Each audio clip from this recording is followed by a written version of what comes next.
ng bagyo sa Pilipinas.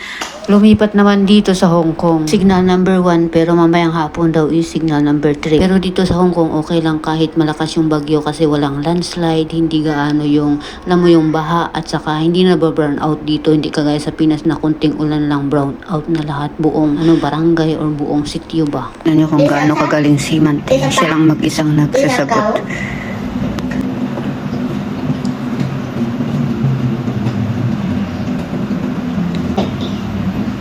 Isang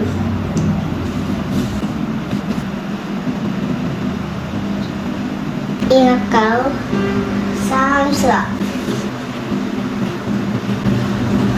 Wow, Archie.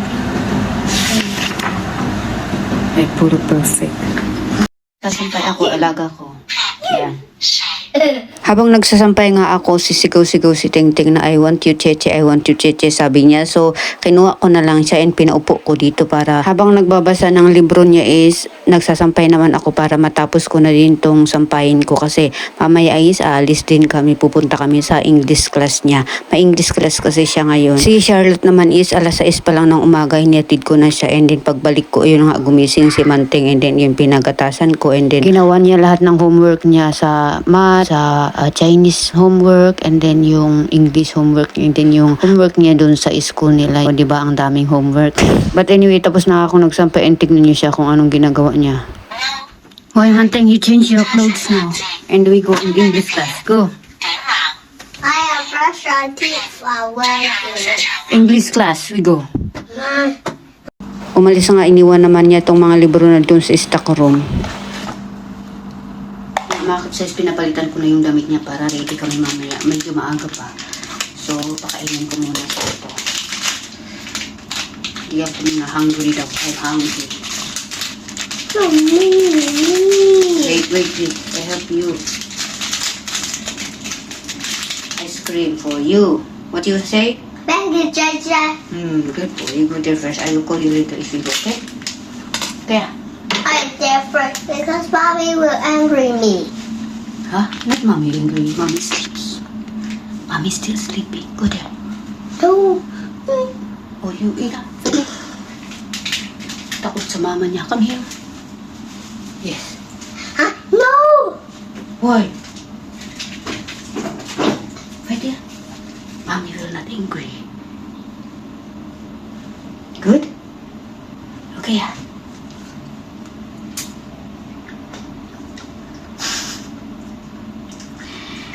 You hiding.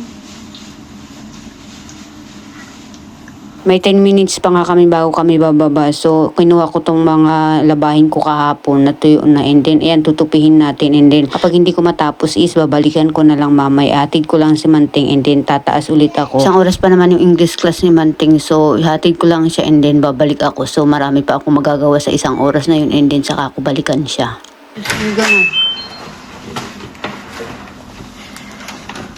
Yung may slippers here. Pwede?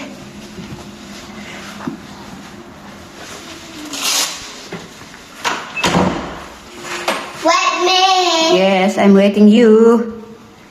Fighty. I cannot. What you say? Jaja, help me. Okay, good boy. Got it. What you say? Thank you, Jaja. And pagbaba nga namin, ayan, dumaan pa siya dito. Manteng, take picture for you.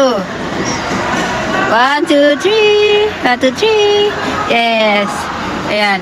Pinailaw na. Ayan. We go now in your English class. Go.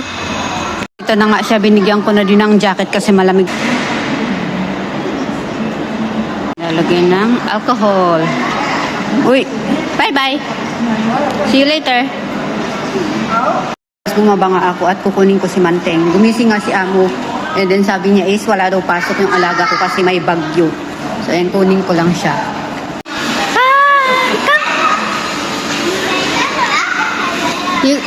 I don't need to go to school. Yes, no need to go to school today, okay?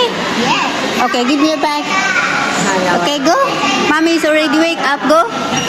Tanga kami dito at magpicture daw si Manteng. Here. Go there, go there. Yes. Wait. 1, 2, 3. Woo! Katapos na kumain sa bahay ni Lola, bumaba kami. May nagpipiano ulit siya.